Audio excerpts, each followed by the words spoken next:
I, unlike many creationists, such as Venom Fang X, As for you, Satan, I censor the comments, so there's nothing you can do. You might as well give up. Tony, And when I have videos, when I have any videos I make about God, I'm just gonna filter the comments on the boards. I'm not allowing them to comment on my motherfucking boards. the Discover Institute, that's the hub of the intelligent design movement, Creation Science Evangelism, founded of course by the convicted fraudster and criminally uneducated Kent Hovind, and many others, am a great advocate of free speech. Free speech is worthless unless you are willing to let people say things you do not like. To this end, if someone is making a point, you must let them do it, no matter how demonstrably wrong what they are saying is. And all through the fossil record and life, we don't find one of these. A crocoduck.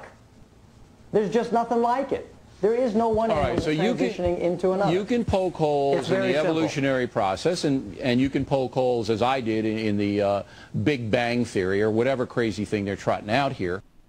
Now, to say I've never deleted comments or blocked people would be false. Trollers, spammers, and people who send me hate mail will, on occasion, get blocked.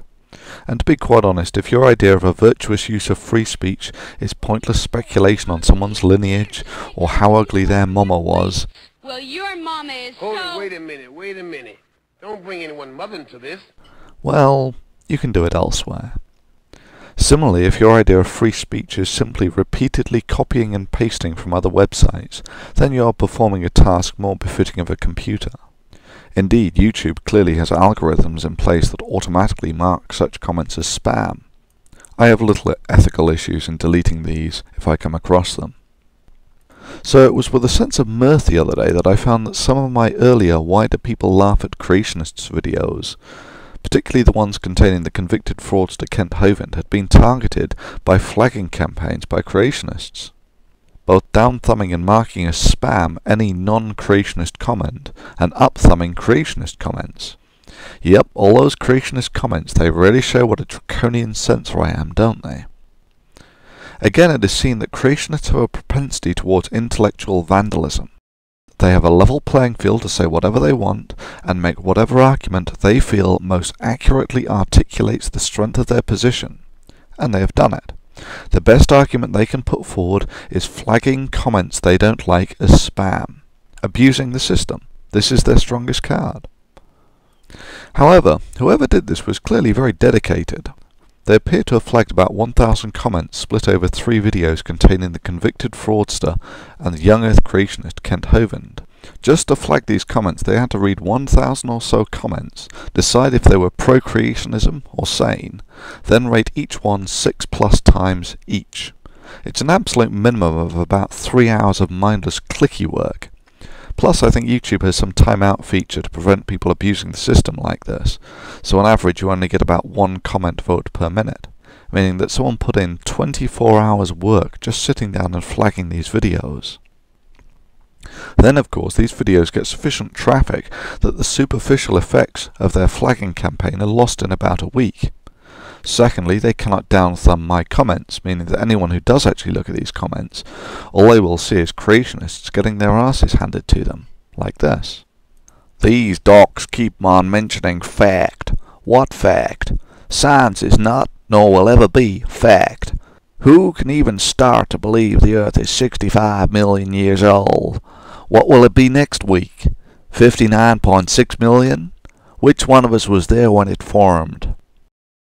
You don't understand the concept of convergent measurement. Indeed, the dates you give I have no problem with. 60 or 65 million years. Shit, both are pretty accurate. Both results are within 5% of each other. Close? Mathematics and science can't operate on the idea of being close and happy with it. If that were the case, NASA would have never flown man to the moon. They would have rounded pi off at 3, called it good, and messed up the calculations and killed off man after man. So what you're saying is the Apollo missions had no mathematical errors? Are you kidding? These spacecraft were navigated optically. Nope, there's no way they could have done the calculations accurately enough so they'd navigate the craft optically. This is how they navigate planetary probes as well. They do it mostly by maths, but they correct the error manually. Roll, pitch, etc. could never have been as good as 10%. Finally, I can simply turn off the comment voting on these vandalized videos and instantly undo all of their work, albeit at the cost of disabling the comment voting on that video. Again, this really shouldn't be necessary in a community where people act in a grown-up, civic and socially responsible manner. Evidently, this is simply too much to ask of creationists. Ultimately, it doesn't matter what creationists do. These videos remain as a universally available and increasingly popular source of immunization against the poisonous little creationist cult of anti-intellectualism, anti-knowledge, anti-science and anti-free speech. You see, what the creationists haven't realized is that censorship, ultimately, is internally destructive. Free speech is not just a virtue, it was necessary in the development of our civilization. All progress relies on freedom of information and networks of information. This has been the core of the scientific method on which our civilization is founded.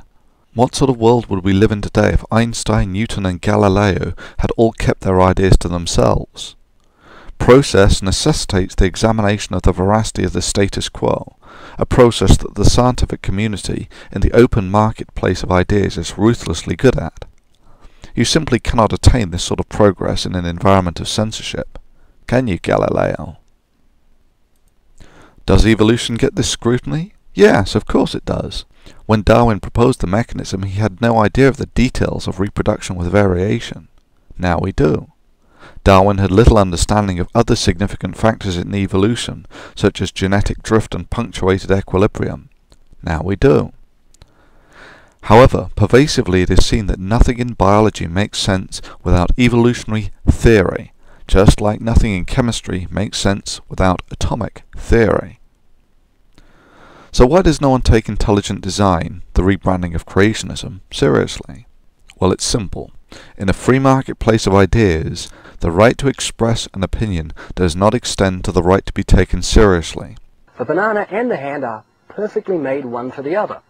You'll find the maker of the banana, Almighty God, has made it with a non-slip surface. The maker of the banana, Almighty God. If you want to propose something at variance with virtually everything that is known of the real world, such as flat earthism or creationism, you need proof. Extraordinary claims require extraordinary evidence. Creationists not only do not have such evidence to back up their claims, what they propose contradicts a large portion of what has been established by the scientific method.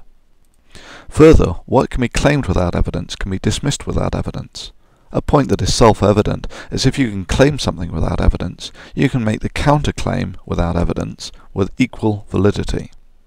With every other video I've made, they stand on their merits and get rated as such.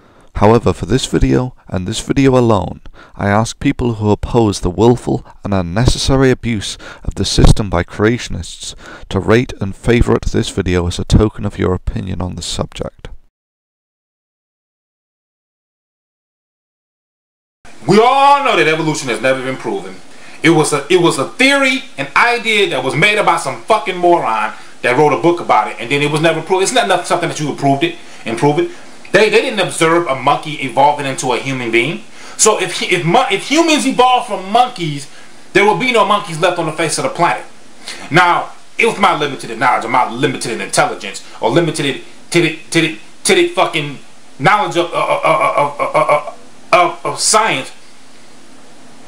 Why are there still monkeys on the face of the planet? Why? Why are there still monkeys on the face of the fucking planet?